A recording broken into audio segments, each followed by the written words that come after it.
BBC Sounds. Music, radio, podcasts.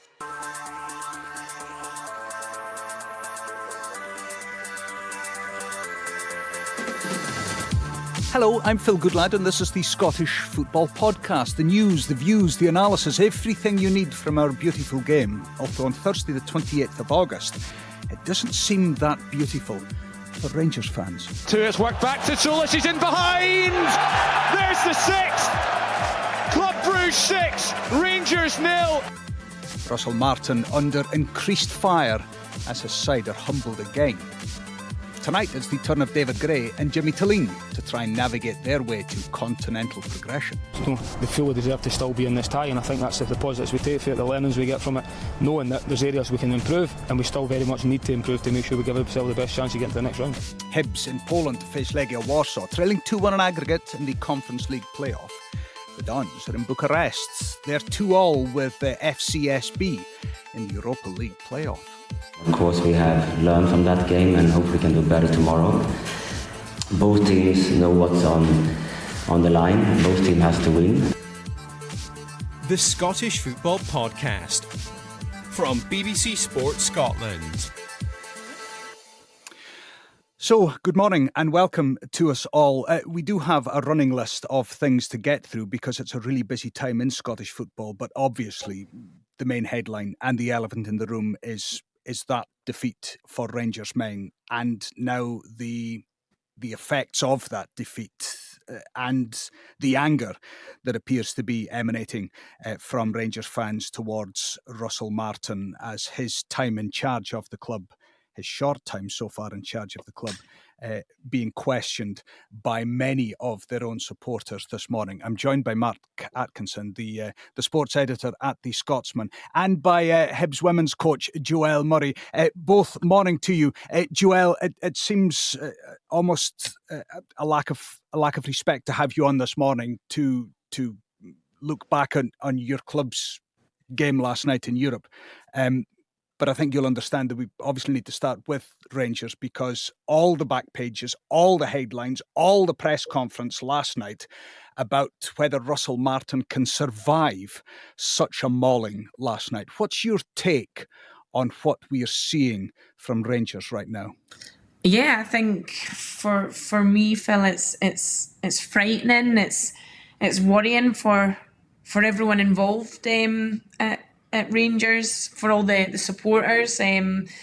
Of course, we had our own match last night, so caught up on the scores afterwards, and I was in shock. I really was in shock. Couldn't believe what I was reading. Some of the comments, the match stats in itself were absolutely crazy. I think 32 shots, 26 of which were in and around the 18-yard box. Yeah, it's a worrying time for Rangers Football Club at the moment. And when you say frightening, what do you mean? Frightening for Martin? Frightening for the club? Frightening for Rangers' stature? I think all of the above, Phil. I think a club with Rangers' history should not be in the trouble domestically and on the continent that they are in at the moment. They're used to success. They're used to somewhat dominating games, and we've not seen that, and we've not seen that for a while. So yeah, I think all of the above. Russell Martin stated post-match last night that he had the backing of the powers above, but yeah, I don't know how long the fans, I think they're actually at the end of their tether with it. I don't know how long it can go on because, like I said, Rangers Football Club are a club that is associated with success, and at the moment they look a long way off that.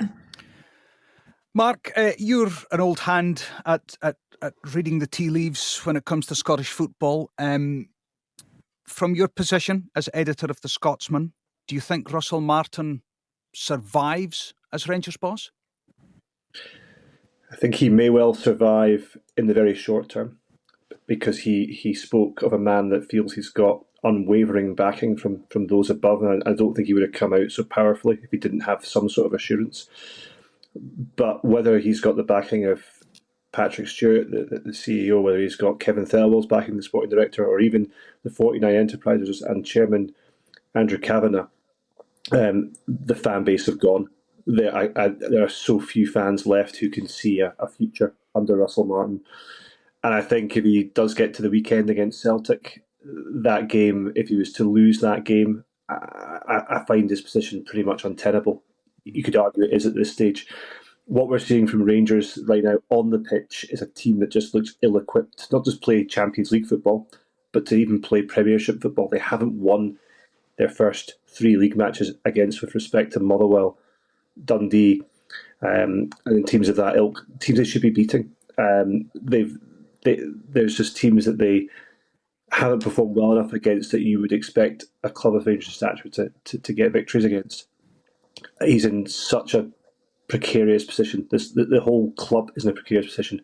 Rangers are renovating, if you want to call it that. It's a restoration job. But see, when you're doing up your house, you still need somewhere good to live in the short term. And I feel that Rangers are dwelling in mediocrity at very best right now, and you could argue worse. It depends what side of the fence you're on when we speak about Rangers start domestically. Stuttering is the way to describe it, but they're unbeaten in the league. And I guess there will be some backers of Russell Martin who suggest that that's a plus point in the column. You mentioned there, though, about the fans have gone. And I just wonder whether in a situation where the board is backing the manager, whether their hand can quickly be forced when you see huge numbers of fans simply not turning up for games. And of course, the financial impact that has. It may be that fan power makes a move here. It's possible. It's possible. But I think they've used terms at Rangers recently like all in. Russell Martin talks about everybody being all in. He clearly feels that this new regime are going to basically ignore the noise to a degree because there's such a big job that needs to be done, an overhaul. But there's so many fractures within Rangers right now. The fan base, there's obviously fractures in the dressing room. Russell Martin spoke about harmony last night, which is very worrying. The new owners, there's culpability there too, because the level of player that's been brought in at Rangers by Russell Martin and the sporting director, Kevin Thelwell, with 49ers Enterprises turning to players that they've seen before, such as Joe Rothwell. Right now, those players look ill-equipped to play for Rangers on a technical level and on a mental level as well. It just feels like they are completely out of their depth. They're signing players who are coming to Rangers to learn how to play football, in terms of Mikey Moore and Jayden Magoma. You don't come to learn to play football at Rangers. You come to Rangers to succeed. This is a really difficult place to play football. And it feels right now that the new people inside Rangers, it looks like they've underestimated the job. They knew it was big, but some of the players they brought in just don't seem applicable. Here's the problem, though, Joel, from a Rangers point of view, is there's about 96 hours left in the transfer window. What we've seen, both domestically and in Europe, would show that Rangers need more players in, and perhaps a better quality of player, or a player that can handle the mentality that Mark speaks about there, playing for Ibrox. But if you get rid of Russell Martin and you bring somebody in either temporarily or somebody that's appointed straight away, that doesn't give them time to bring in their own player. So whatever happens, there is a type of player at the moment that's not performing at Ibrox that will have to play between now and the January transfer window opening, because Rangers don't have time to make big changes. Yeah, and that's always the danger at this point in the transfer window, when it's imminently shutting. I think Rangers recruitment, when you recruit an abundance of players and have a high turnover like Rangers have had, it's extremely difficult to get that cohesion. And I think Mark's right, Rangers shouldn't be a club that should be recruiting and loaning in players to develop the player. The players should be coming in to enhance the club. And from what we've seen so far, those players that have been recruited may well be very good individual players, but as a collective, there's no identity, Phil. there's just no identity to the playing style. There's no identity to the club. I think they've lost a lot of that, a lot of heart, a lot of players that don't know what it takes to play for Rangers Football Club, and I think that comes with a large volume of recruitment, and like you said, the window's shutting imminently. So if you've not got that harmony, if you've not got players that want to play for the badge and play for each other, and players essentially that are here to use the club as a stepping stone or use the club to develop themselves as individuals, that's a real danger. Joel, can I ask you? You're obviously somebody who knows a thing or two about leadership and about leading a dressing room. How would you feel if you were James Tavernier this morning, a club captain at Rangers who can't get a game, and who was then praised to the hilt after the game for his leadership qualities by the manager, who doesn't think he's good enough to play him from the start? Yeah, I think he's probably frustrated at the inconsistent minutes. He's in, he's out, and that's not just from kind of the management at Rangers. Last season, you heard a lot from a large number of the supporter group that they didn't want him to start, but that group and those supporters are probably now shouting for the opposite. And I think it's largely important that you have someone in the team like James Tavernier that knows what it takes to play for Rangers. He's played a magnificent amount of games for the club. He knows what it takes. So if he's not deemed technically or tactically capable of performing at his optimum now, put him in for his leadership qualities, put him in because he knows what it takes. He's a fantastic leader. He'll try and kind of bring that group cohesion together, but when you've got someone like that sitting on the bench, it's very, very difficult to dictate and get that message across from that point opposed to being on the pitch. Of course, sorry, Phil. No, you please continue. It's interesting about Tavernier because he's been associated with so many failures at Rangers over the years, yet he still continues to be part of different regimes. But I think on this occasion, when you cast your mind back to the Motherwell game, when they drew 1-1 and Russell Martin really went for his team, he was really unhappy. He talked about egos, he talked about people not doing their jobs properly. The following game, he dropped Tavernier and Nikola Raskin, two key players in the dressing room last season. And then he's talking about harmony last night.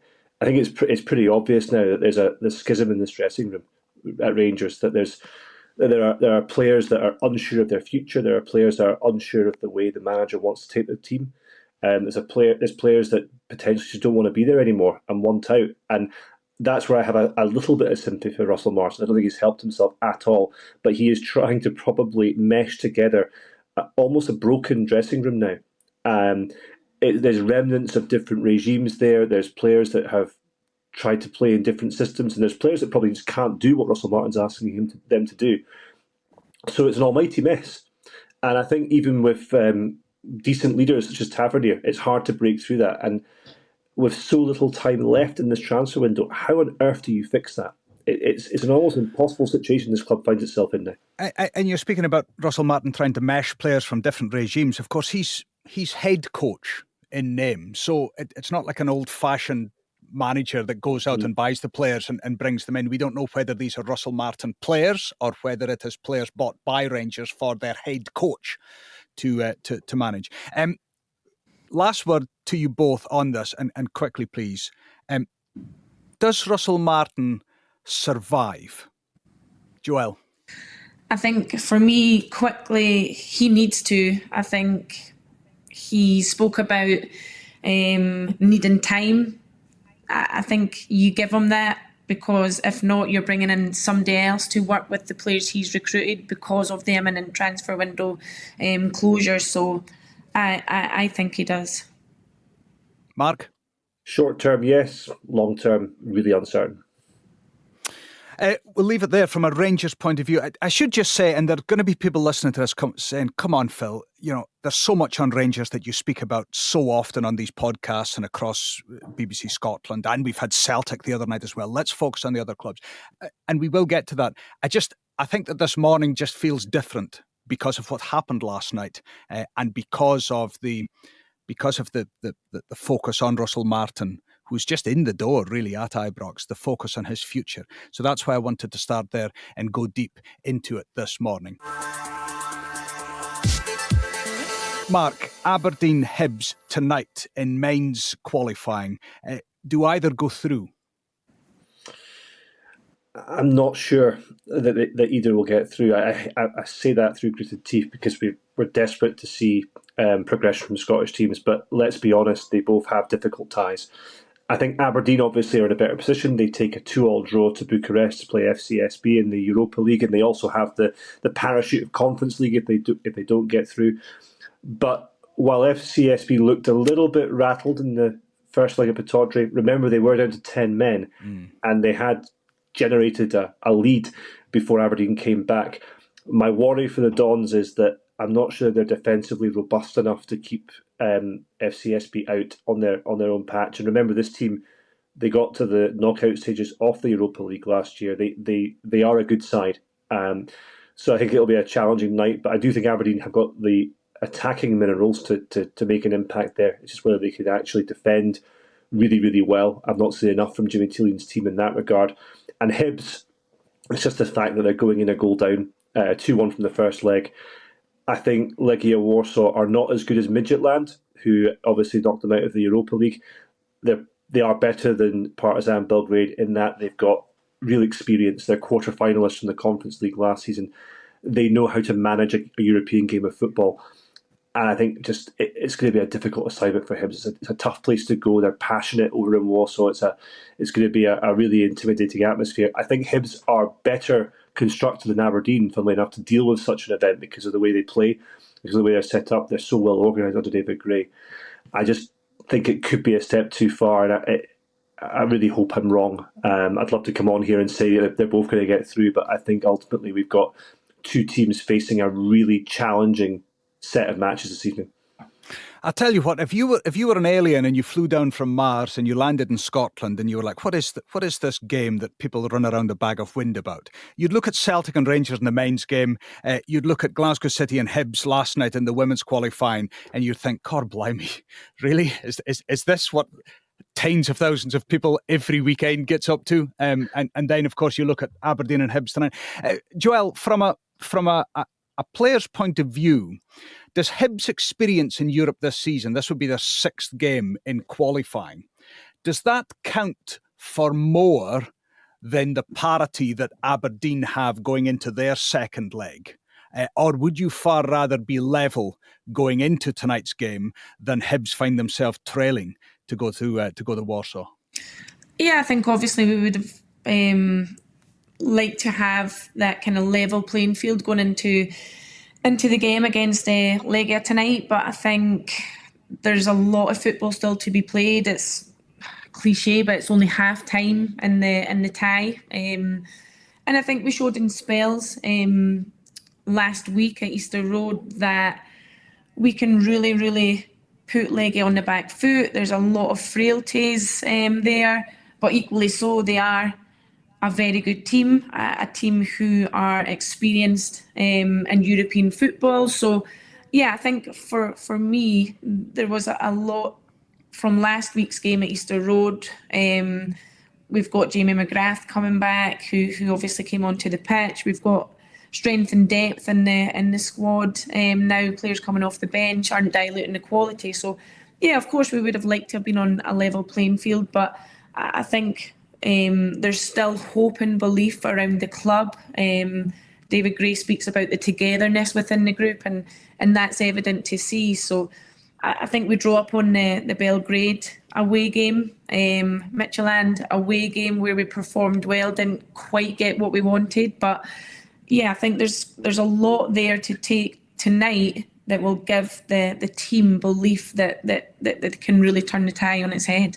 We do need a shot in the arm From a Scottish football point of view in Europe this week, we thought we were going to get it last night in the Women's Champions League qualifying. Unfortunately, Glasgow City going down, as Joelle did Hibs, and you're there in the hotel dressing room, the players' dressing room, sorry, from last night, still to fly back, having lost 2-1 to Fortuna. Missed penalties inside the opening 10 minutes, injury time winners for the Danish side. How big a disappointment and how big an opportunity is this missed for Hibs? Yes, it's a massive opportunity missed. I think a frustrating evening because of the way the game started. It was probably similar to how the men started the European ties the road last Thursday, on the front foot, very, very positive. We of course got the penalty that was well struck by McGov, but well saved by the keeper. We conceded a penalty, so the opening 5-6 minutes were absolutely wild. But we thought we could go into last night's game and really come away with the win. Because from a competitive perspective, I don't think there was a lot in it. You can argue the conditions were very, very hot, but it was the same for both teams. So yeah, a very, very disappointed and frustrated group. I'd imagine we'll turn up for breakfast this morning, Phil. But learnings to take, experience for a lot of players, a new experience.